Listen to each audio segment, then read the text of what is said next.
Yes, sir. Yeah.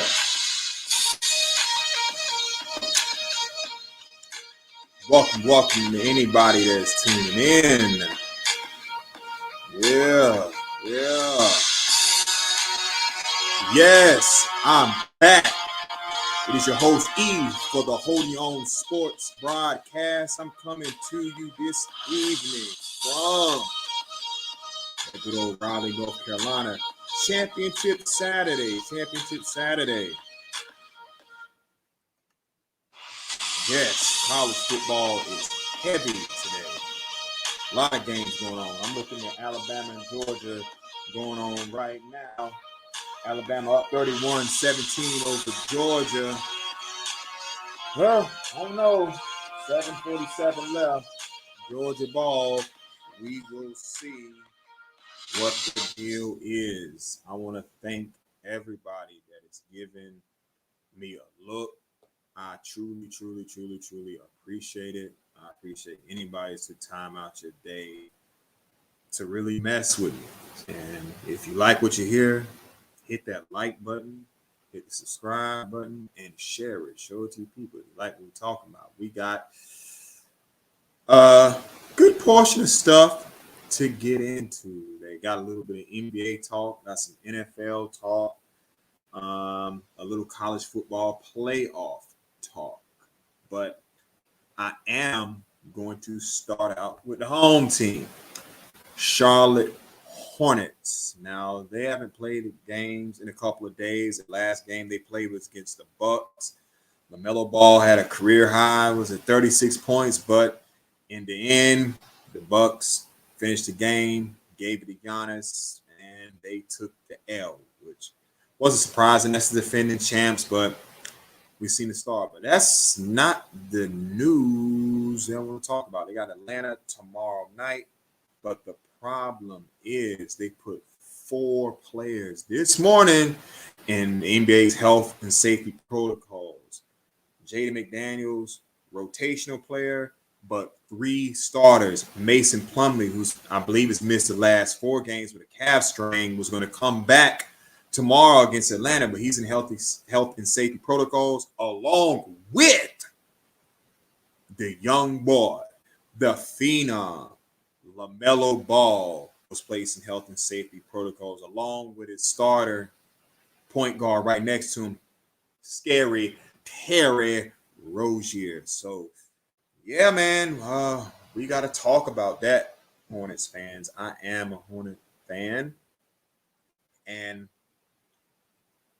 I find it kind of odd because you just never know. People easily forget that we're dealing with something out here in the air, and we're still dealing with it. It's not over. And I find it very interesting. This is the first time that they really had a break. Usually, like through the season, the Hornets have had like 2 days off. The last game they played was on Wednesday.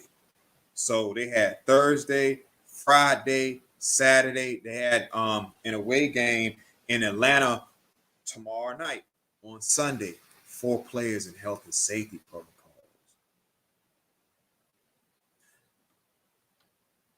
Maybe out a minimum of 10 days. And they're about to enter the meat grinder of their schedule. They got Atlanta Sunday night. They got 2 home back-to-back against Philly. Well, they got 3 home games. They got Philly on Monday, Philly again on Wednesday, and the Kings on Friday. Shout out to Deuce and Broadcast. They cover the Kings. But when I look at this, and being that we're dealing with this thing in the air, I don't want to trigger the algorithm. So we're dealing with this thing in the air that makes people sick. This is why games like the Houston Rockets with the Hornets really tease me off. But you can't really get too mad because it's still a young team. But this is why you got to finish games like that, because you never know when you'll get hit with something like this. Oh, by the way, all the people that have been begging, been clamoring, been banging the gavel. We need to see James Bouknight play. I want him to play over Cody Martin. Well, he's not going to play over Cody Martin, but I will be. He's definitely going to get some time tomorrow night. If we look at the starting lineup right now, let's see. 3 starters out. Mason Plumlee's out, so PJ Washington start in his spot. Miles Bridges, Golden Hayward. Your whole backcourt's out, so who you going to roll with? Ish Smith, Cody Martin. So, yay! Aside from Kelly Oubre and Nick Richards, James Bouknight will be the first person off the bench. Now, he's been doing pretty good with the Greensboro Swarm. He's been showing the tail a little bit up there. Been showing the tail. But there's a big difference from G League and NBA. But what I want to get at is this is why you have to close these games. You can't get beat by the Kings. You can't, get boat raced by the Kings. You can't get beat by the Rockets. You have to, because this is a weird season, and I don't blame these guys at all. This is type of stuff that happens. So, by the way, I guess maybe somebody can help me out when it comes to the 4 guys that are out with health and safety protocols. If you are vaccinated, I believe if you can have 2 negative PCR tests 24 hours apart, you will be able to play. Now, they're definitely not playing on tomorrow, and they're definitely not playing Monday. So the best chance for that is to play against the Sixers on Wednesday. So they're at least missing the next 2 games. All 4 guys, all 4 guys. So it stinks as a Hornets fan, and I believe right now they're 7th in the East, and they're going to have to make hay. There's nothing you can do about this. But I've said before, I said with the Charlotte Hornets, they're going to float between 6 and 10.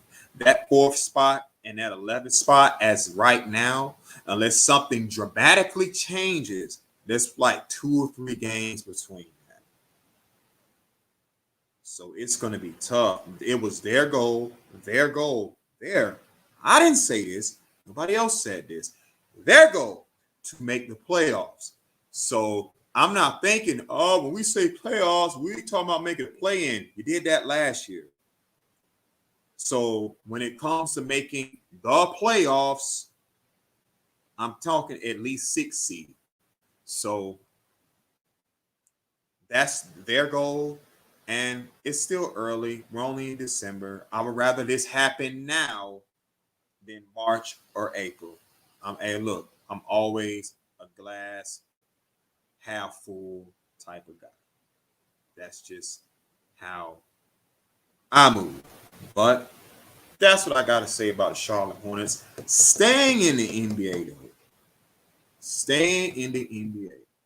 I do want to talk about the Chicago Bulls. Yes, the Chicago Bulls, the Windy City, that team that's 2nd in the East. That team, to me, in my opinion, is a quite possible dark horse to make the finals. I was looking up some stats on them, and this blew my mind. This really. Let me get my notes here. Gotta keep notes, man. I want to talk to y'all. Right. You know what I'm saying? Yes, they're 2nd in the East.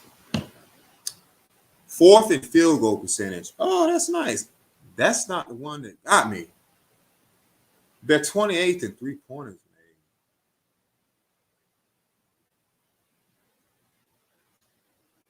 Wait a minute.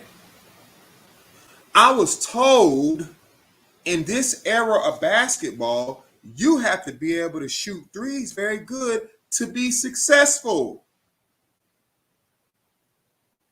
That's what I've been told. That's what I've been pushed. So how are they 2nd in the East and they're 8th in the league beyond the arc? Tell me, how does that make sense? And I like to see that. I don't I don't like seeing stuff having to be done that way. If you gotta make threes to be good. No, breaking they change that. No, you don't. You gotta be efficient.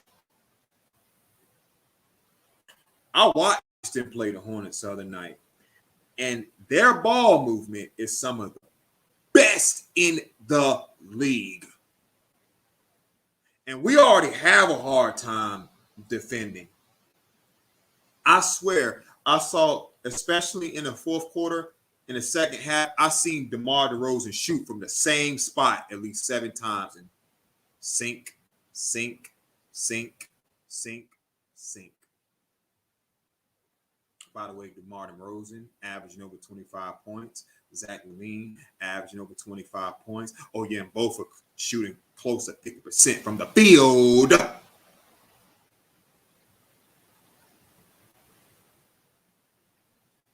What about that boy Alex Caruso? Leads the league in steals. Mr. Do It All. I'm in love with the Bulls. And as a Hornets fan, I'm on your hype train. I don't believe Chicago gets talked about enough. We got to talk about how the Lakers are messing up all the time and worrying about what LeBron and Westbrook are doing. Chicago's not talked about enough. Here on my little old channel, I'm giving the Bulls praise. They need more. Well, they're true in the East, so technically they're not better than Brooklyn. I'm saying they're better than Brooklyn. I don't care if you do got KD and James Harden. And there were rumors the other day, maybe some Nets or anybody can help me clear this up, that they may be trading James Harden. Another topic for another broadcast. But let's give a big shout out to the Chicago Bulls. And then another thing, because a lot of Hornets fans were upset that they lost to them, I said that's not a shameful loss. If you want to be honest, Chicago been spanking that tail against us for a couple of years now. So that's what it is. But they went all in on an offseason. Any Bulls fans that watch this, correct me if I'm wrong. I believe Zach LaVine is in the last year of his contract. They took all the chips. They put their arms on the table and said, look, we're going to go for it this year. And I love a team that goes for it. Now, I love a team that goes for it. And a team that goes for it and knows what they are. Not the Panthers, get that later. A team who knows what they are and goes for it. They went for it. I'm going to bring in DeMar DeRozan. I'm going to bring in Alex Caruso. Lonzo, come on up here. And he's been solid.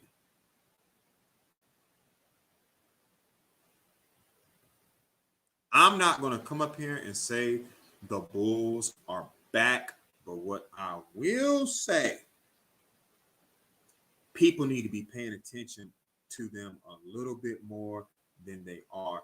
And I'm not saying you need to throw a lot of stuff their way, but you need to give them more respect. I'm saying that right now that Alex Caruso is the number one underrated signing in the NBA this year. If you have another one, leave it down in the comments and let me know. I'm saying Alex Caruso. You don't think the Lakers could use him now? I bet they could. I bet they could. Let's give the Chicago Bulls more praise. You understand? It would be fun for me. I don't think it's going to happen because usually being a fan of teams in North Carolina, a lot of stuff you like usually don't happen. But I would love to see the Bulls and the Hornets in a series. And guess what? The NBA would too. Ball brothers, LaVine, Rozier, Hayward, Miles Bridges, don't care what you say, best in-game dunker. Well, him and LaVine on them. They would love it. They would love it. They would love it. But I don't think it's going to happen. I don't think. It's not going to happen. But let's give the Bulls a little bit more praise, please. You're not going to get it on a four-letter network. You're not going to get it on Fox. But my little channel right here, Holding Your Own Sports Broadcast, you will get it from me. Moving on. Shout out to those Bulls. Need more respect right now. Talk about it more. Where do I want to move to next? College football playoff talk. In particular, the Cininnati Bearcats. Now, me personally, I love it when a little school, and Cincinnati's not that little, but they're not Power 5, comes in and crashes the big boy party. Almost like we weren't supposed to be invited in here, but we're going to come in here anyway, and we're going to eat up all the food. We're going to belch all over the place, and we're going to have some fun. No, that ain't good. Right back at it. Boom. I done that. But we're going to keep rolling. I love it when a team like Cincinnati crashes the party. They crashes the party. And that's what they're doing. And to be honest, the committee does not want that. TV advertisers do not want that. You know what they really want? And Bearcats beat them this year. They want Notre Dame in this playoff. And guess what? Outside of Cincinnati, the general public does. I'm very weary of what somebody says on social media and what somebody says. I just look at what the numbers say. Now, if you got on social media, a lot of people will say, well, no, darn the Fighting Irish. They lost to Cincinnati, and they don't need to be in it. That's true. But let's be honest. You would be more apt to, like right now, where the SEC championship is going. If Alabama beats Georgia, they'll be number one. You would be more willing to tune in to Notre Dame versus Alabama than Alabama versus Cincinnati. Come on. Let's keep it a buck. That's what you watch.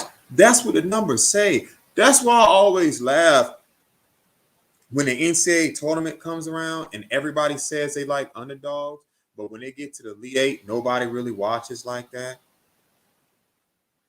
You're saying you like this, but you're doing this. And that's a key tip in life that I use. I don't really go off what nobody says. I watch how they move. Because somebody's mouth can say a whole lot of mess. What do they actually do? And the numbers show y'all don't really like underdogs. You don't. You don't really like underdogs. And this is not me dumping on Cincinnati.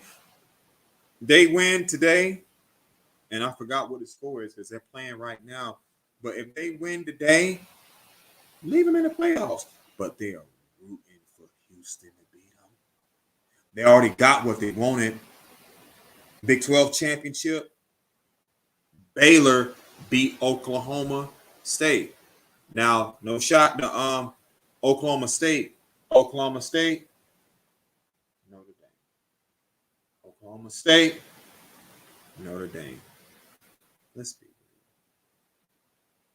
Come on, let's be real. Notre Dame. Or is it pronounced Notre Dame? Notre Dame, Notre Dame. They want the Fighting Irish in that playoff. It's not a shot to Cincinnati.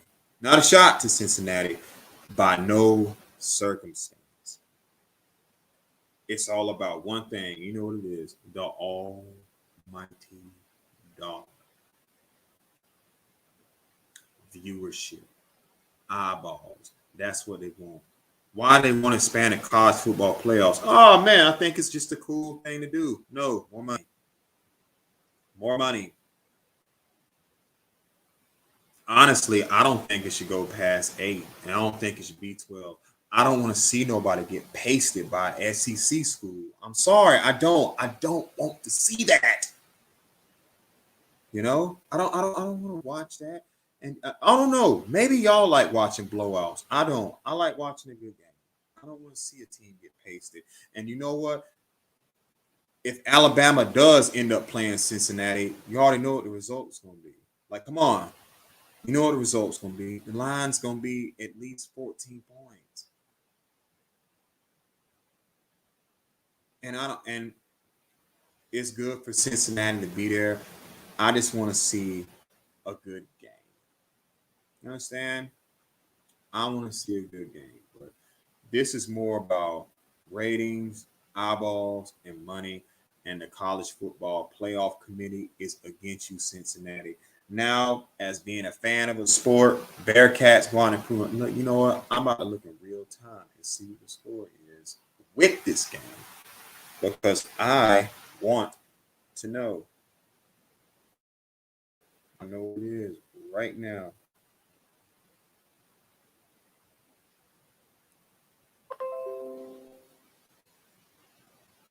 Oh, 8:04 left in the fourth quarter. Cincy 35-13. Good job. Good job. Didn't mean to hold y'all up like that. I ain't got the remote in my hand to change the TV. But yeah, they're going to be there. Sorry, anybody that hates it. I don't mind, but the committee is. Yeah, God damn it. That's what that is. So, Cincinnati's in the playoffs firmly, and the committee doesn't like it. And good. Good. The only thing I hate for you, Cincinnati, good luck against Alabama. Good luck. And you know what? I don't think Notre Dame would fare much better either. But good luck, Cincinnati. Good luck. But it's not what the committee wanted. And that's no shot to the Bearcats. That's not what the committee wanted. They wanted you to lose today. So come tomorrow, we got an excuse to move Notre Dame up. It would have been Oklahoma State, but they lost and move up Notre Dame. But we beat y'all earlier. Well, because of the metrics and the outer comp, they'll finagle their way all around it to putting them in there. They'll BS their way all around it, and you guys know it. So, no need to act surprised. But. Moving on. What else we got on tap today? Hold on just a minute. Says my battery in my computer is losing power. Let me pause this for a minute.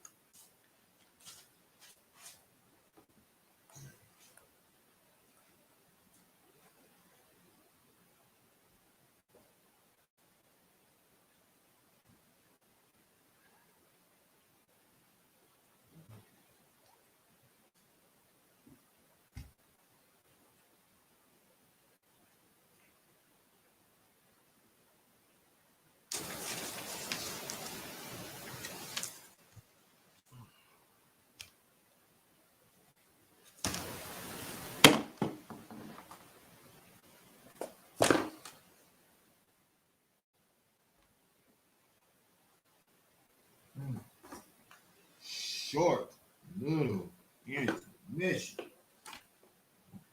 everything. All right. All right. Yes, we are. I'm back. It's a little hot in here too, man. It's a little hot in here, but we got more. I got more for you today. what I do want to talk about is gotta do it, gotta do it, gotta do it, gotta do it. Gotta talk about the Carolina Panthers. Got a lot to get into on them. They're on a bye week. Can they lose a bye week? Can they lose a bye week? Can the Panthers lose a bye week? Somebody let me know. Can they lose a bye week? I don't think so. This is my favorite team, so I'm gonna try and take my time with this.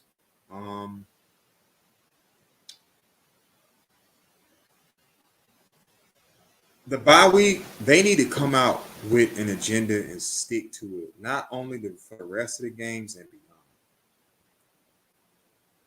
This thing, especially this year, has been all over the place.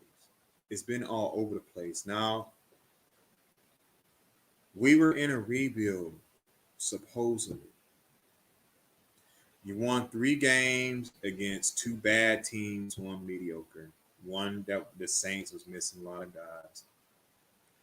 And I can see fans' expectations changing, but people's in that building shouldn't have changed. And then the losses started. Okay, we'll trade for CJ. That's the future. That's for the future. Okay, get it. I get it. Okay, it's gonna keep going. Stephon Gilmore comes. Okay, we're trading. Former defensive player of the year, Stephon Gilmore. I believe at that point, if they didn't make any more trades, it would be easier to sell or rebuild as far as the Carolina Panthers. You understand? But with that trade, they're in win now mode. You don't make that kind of move if you're not trying to win this year. You understand? You don't make, so you're sending everybody mixed messages, and I don't think here the biggest issue is nobody's up there is on the same page. I don't think the owner's on the same page. I don't think the GM's on the same page. I don't think the coach is on the same page. Heck, the coach is on the same page with the offensive coordinator, Joe Brady. We need to run the ball. I don't want to throw it. I don't need to run the ball. And he goes, keep throwing it. Nobody's on the same page. So I'm going to help you out. Oh, yeah. And if you weren't trying to make the playoffs still, why bring back Cam Newton? And they're talking about Sam Darnold throwing. Okay, if you're going to start Sam Darnold, why in the world bring back Cam Newton? The problem is nothing's making sense anymore. It doesn't make sense. It's all over the place. And that's not good. That's not good. So key thing after this bye week, they need to find a lane and stick to it. If we're rebuilding, okay, we're rebuilding. One thing that needs to be rebuilt is this offensive line. And the problem is you can't do it in this upcoming offseason. Well, yeah, you can. It can start next Sunday by starting Deontay Brown and Brady Christensen. You drafted them. You need to see what these young dudes have. It makes no sense to start Dennis Daly at tackle anymore. At left tackle, that's silly. Find a lane and stick to it. And the owner, GM, coach need to all get on the same page about it. And that's what the problem is. I don't believe they're all on the same page. They're not all, they can't be all on the same page. With all this mess, this thing, they needed a bye week because this franchise and organization right now, the Carolina Panthers, is a mess. And I even got into the McCaffrey stuff, which I'm about to get into in a second. You need to find a lane and stick to it. And it starts with starting those young offensive linemen. See what you got. I don't want to see Dennis Daly at left tackle. I don't want to see Trent Scott at right guard. I want to see Deontay Brown and Brady Christensen out there. If they struggle, so be it. They look the same way as the other dudes that was starting. At least you know what we can build towards. That's what needs to be done. Everybody needs to get on the same dad blame page. That's the difference between the Panthers and the Hornets that are across the street. They know what they are. Everybody's on the same page. They're not on the same page right there. That's why it looks all over the place. The moment you traded for Stephon Gilmore, you sent the message, we aren't in a rebuild. We think we can win now. And it crashed and burned. It crashed and burned. There's a such thing as being aggressive. You got to know when to be aggressive. I play poker. I can't be aggressive the whole time. I got to know when I can push and when I need to lay back. Aggressive all the time. Not self-aware. Not self-aware, which leads me to Christian McCaffrey. Take my time with this. I don't think Christian McCaffrey is a bad player. I think he's a great player. He is a great player. He's the best running back in the league. Probably the best running back in the last decade. Here's the problem. If you're hardly ever available, you can't be great. And number two, let me get a drink to this.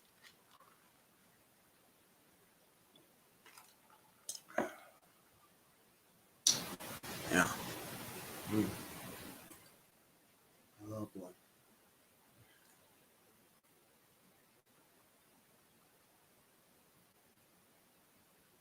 It's cliche, but it always comes up. Why? Why do you draft a running back in the first round? The same thing's been happening. You got the evidence of it. And shout out to the boys in the morning show, WFNZ, the Mac Attack. But even during that draft year, everybody was shot down by them. If you wanted to draft somebody other than Christian McCaffrey, and the reasons are the stuff we're talking about right now.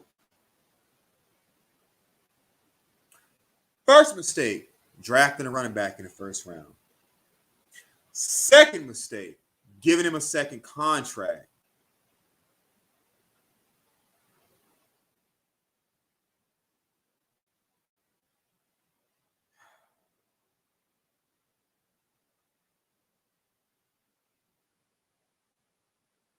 Now people talking about, well, we'll just trade him. We'll just move him. His contract hasn't even kicked in yet.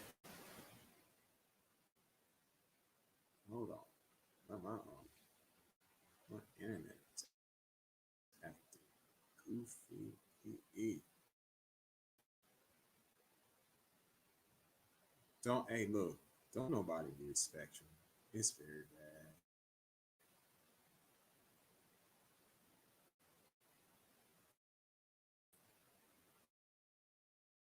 Yeah. Uh-huh. Yeah. Spectrum connections unstable. Right in here. But anyway. Yeah, it's not. where it needs to be. But I hope they've learned their lesson on this. And guess what? They're stuck with this Christian McCaffrey contract, at least for one more season. They can move him. They'll be able to move him. But as far as it goes right now, they are stuck. This man, how much he's played last 2 seasons? What, 7 games? So I don't know. But what I do know is this team needs to find a direction. Don't draft any more running backs in the first round, please. All the evidence was there, and he was a smaller back for one. He wasn't there Henry's size, and he's sidelined. He's sidelined. Derrick Henry, that's 6'4" and a beast. He's sidelined along with McCaffrey. So I want the Panthers to find a direction as to where they want to go, stick to it. GM, owner, all need to get on the same page and play the young guys, especially your young offensive linemen. What do you got to lose? Absolutely nothing, because all you've done is continue to lose. Understand? But anyway, real short show of the Holding Your Own sports broadcast. I'm looking at this thing right now. 11:10 left. Alabama 38, Georgia 17. Georgia quarterback back, looking, first and 10, looking, and he throws it away. So it looks like that Georgia's going to go ahead and take that L, and Alabama tomorrow will be number 1. I know people don't see number 1, but that's what they're going to be, because they beat the number 1 team and then number 3 as far as college football playoff on a neutral field. Hornets at Atlanta tomorrow. I'll probably recapping that and a Sixers game on Tuesday. No Panthers game, but heavy NFL. I don't know which direction I'm going to go as far as the game tomorrow. I definitely will be checking it out. And oh yeah, I didn't mention it the whole broadcast. Wake Forest versus Pitt in Charlotte tonight for the ACC championship. I know you love that. No Clemson, no Florida State, no Miami, no UNC, no State. Pitt and Wake Forest. Job ACC. That's the biggest ACC moment. Let me stop, man. Shout out to the Demon Deacons and that Big Deacon energy. Shout out to the Pitt Panthers. Y'all deserve to be there. But the ACC commissioner don't make that at all. But the other teams got to get their act together. Like, they beat who they were supposed to be and played who they were supposed to play. But until next time, ladies and gentlemen, I'm your host, E. This is the Holding Your Own sports broadcast. And until next time, y'all hold it down and let's do it again. Peace.